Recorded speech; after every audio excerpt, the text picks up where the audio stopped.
One recently from a fellow police officer who pointed out and was very verbal about his thoughts that I believe many of us share. I decided to make my own video, encourage others to do the same.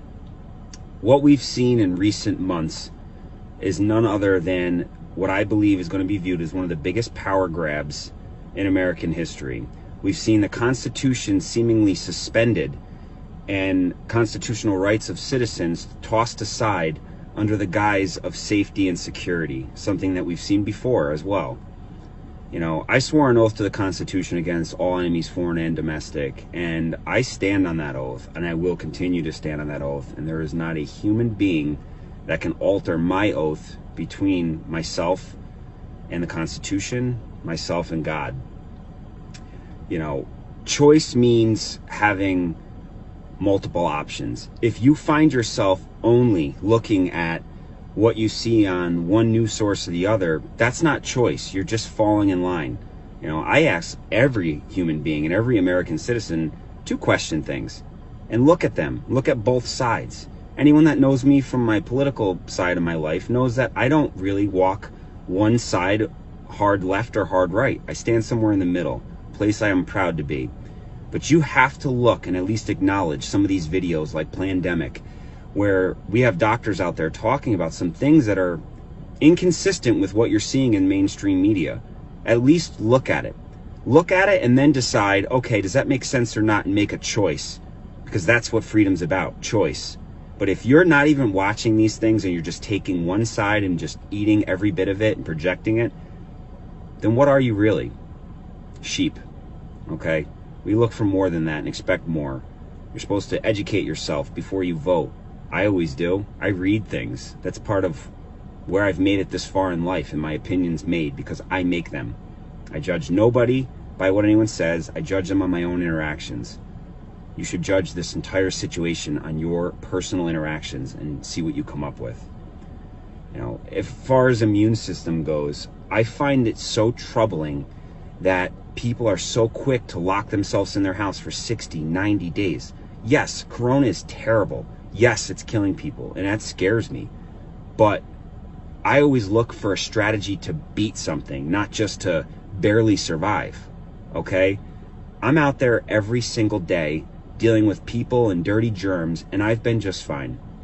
Even per Governor Cuomo's daily news, and I'm going to post a picture on here. Today, I took a screenshot of his newscast, and as of today, May 7th, he put out there that 66% of new Corona cases are coming from people that are not leaving their house. Ask yourself why. Well, if you look at any of these doctors that recently put a video up about your immune system, it's that every one of us goes out there and touches dirty germs all day, every day. Children do it all during your existence. And those germs ultimately serve to increase and boost your immune system's ability to fight common things, like even say a cold. Now, ask yourself, if somebody's in their house for 120 days surrounded by Lysol and no new germs, no immune system activation from 90 days of being around the same exact things, what do you think is going to happen in the fall when they start to leave their house? I would suggest a common cold is now going to possibly spike their fever and put them in the hospital.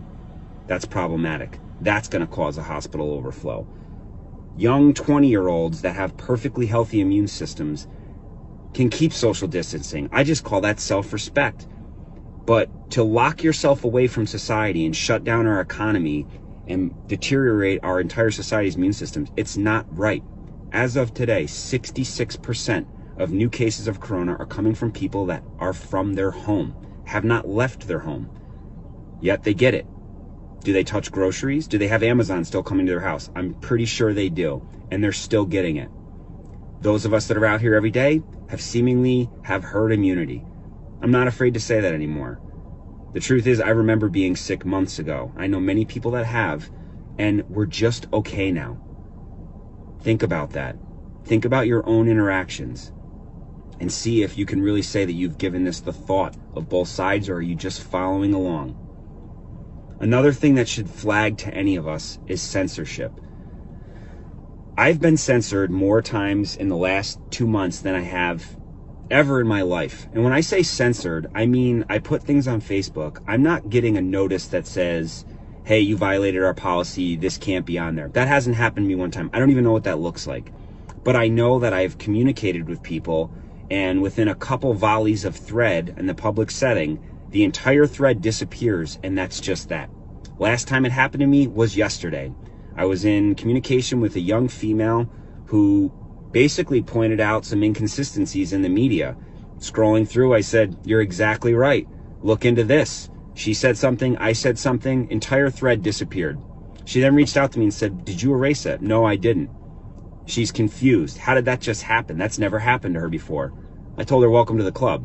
The censorship going on right now on social media is alarming. It should alarm you. Videos are being taken down under the guise of for public safety. And here's another point that fires me up to no end. When you have men in power literally saying that you are not allowed to protest during the pandemic.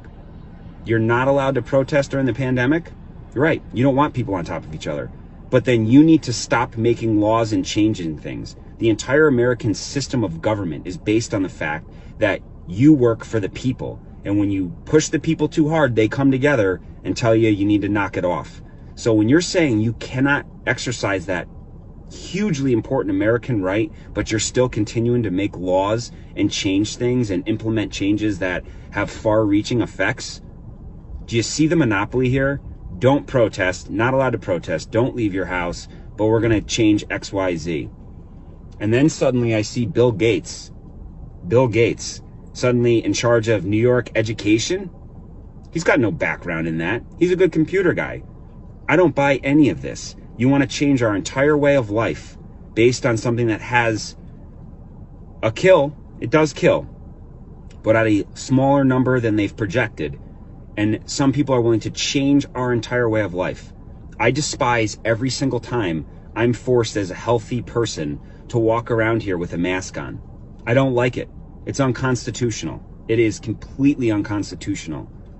So if you're okay with it, at least be able to admit and say, yes, it is unconstitutional, but I support breaking the Constitution from time to time. But don't sit here and say somehow that anybody that dissents your opinion that you should be locked in your house for 3 months or 4 months is somehow not supporting the team. I'm out here supporting the team every day.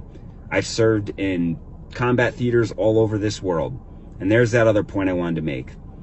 This other police officer did too. He's an Army Special Operations operator, and now he's a police officer. And he brings a great point, and it hit me hard this morning when I watched his video.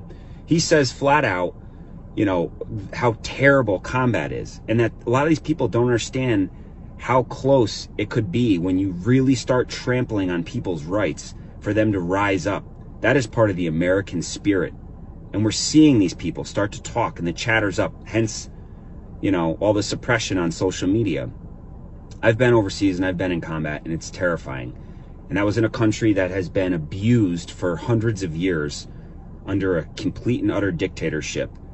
And with old equipment and limited supplies, they put up one heck of a fight. Those of you out there that think that somehow Americans are just going to roll over and continue to let you trample all over their rights, especially you police officers, I will tell you, I am not naive to what some of the people in this world have, and Americans especially, the kind of hardware they keep locked in deep, dark places. And I am well aware of their fighting spirit, because 5 years ago, 6 years ago, I was one of them too. I put on a badge because I'm proud to serve my community in a helpful manner. I wear this badge right here because I support the Constitution of the United States of America, and I've already accepted and resigned myself that I'd be willing to risk my life over, you know, for anyone else's that I stated an oath to serve. In this case, me being verbal right now is the same exact concept. People need to open their eyes. Look what's going on. Look at multiple media sources. Look at some of these videos and really ask yourself if this is all making sense to you. Do these steps are we taking, are they effective? If they're effective, how is 66% of new corona cases in New York coming from people that haven't left their house? Think on that for a minute. Just know, if you're a police officer out there, I hope you all start to really get the nerve to speak your mind and speak the truth. Point out these things, and hopefully others will join. They're starting to see doctors out there and come together to really make it clear that we support the Constitution. We support human life and protecting the most human life we can in this country. And we can't do that if we cripple our economy and send our young and healthy to erase their immune systems in their homes. I support everyone's right of free choice. Whether you want to stay in your house for 1 year or not, that's up to you, and I support every bit of your right to do that because this is America. But stop virtue signaling and acting like the rest of us are criminals because we want to go visit our relative who wants to visit us. Because I'll tell you right now, I visit my family. Yes, I do. And I'll continue to do that. And there's not a human being that's going to stop me from doing that. To the rest of you out there, I wish you all the best. Be safe, educate yourself, and just know there are officers out here that understand what's going on, and we stand to defend the oath to the Constitution above all else. Thanks.